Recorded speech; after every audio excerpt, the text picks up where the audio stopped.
Amelia Earhart by Brad Meltzer.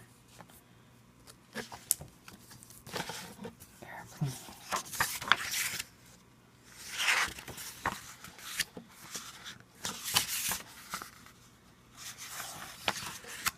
I am Amelia Earhart.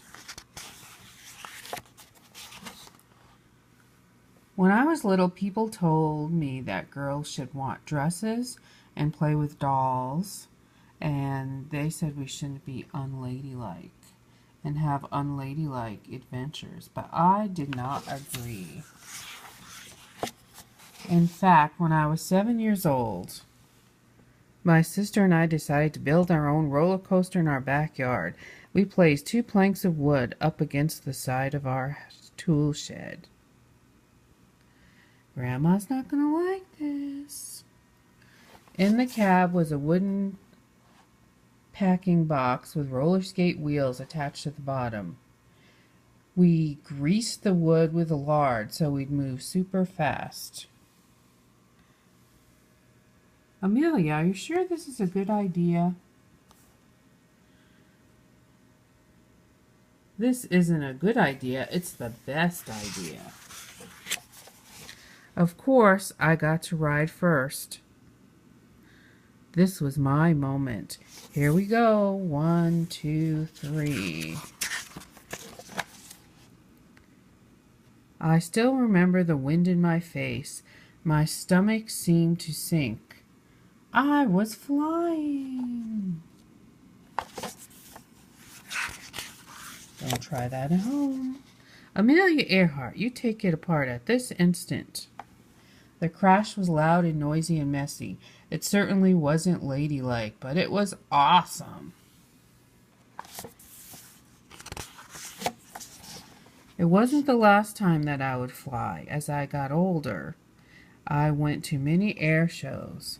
And when I was 23 years old, but still a kid at heart, my dad took me to meet Frank Hawks, a man who would eventually set many of his own flight records. For $10, Hawks agreed to take me up on my very first flight. For 10 minutes we flew through the sky, not over the Pacific Ocean. By the time I was 200 or 300 feet off the ground, I knew one thing. I had to fly. To save for my flying lessons, I worked as a truck driver, which wasn't ladylike either. Move it, Mac, she says. A stenographer, which is a fancy schmancy word for someone who writes down what people says. And even a photographer. Say snook, she says. 6 months after I learned to fly, I bought a bright yellow used biplane that I named Canary. Canary is a cool name for a plane, right? This is my instructor, a woman named Netta Snook. That's her real name. But here's my secret. I wasn't a natural. I wasn't the best pilot. I just worked harder than everyone else. That's enough flying for today. No, I can do better. One more flight.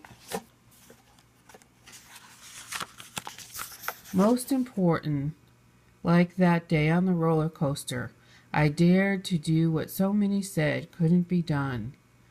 A girl flying across the Atlantic, Amelia. You sure this is a good idea? This isn't a good idea. It's the best idea. I became the first woman to fly across the Atlantic.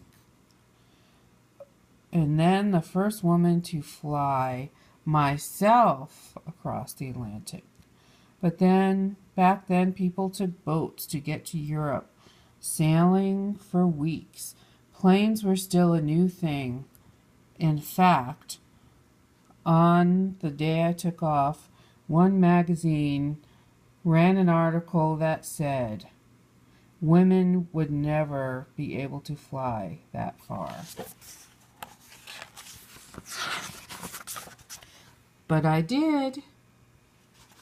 To do it, I had to fly for 14 hours and 56 minutes, with no rest, no break. Sometimes the sun was so blinding I could barely see where I was going. This is awesome! In the process, I also broke the speed record for crossing the ocean in the shortest time, faster than any woman or man ever.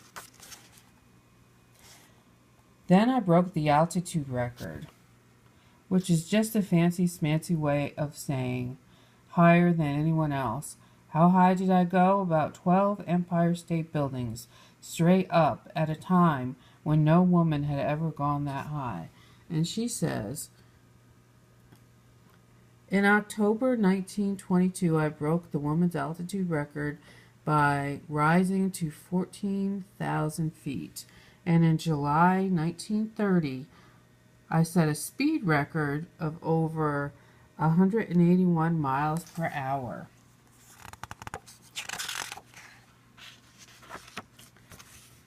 In my life, I took many flights. Every single time, there was someone who said I couldn't do it and wouldn't be able to do it. Never let anyone stop you. Whatever your dream is, chase it. Work hard for it. You'll find it's the best lesson I can give you.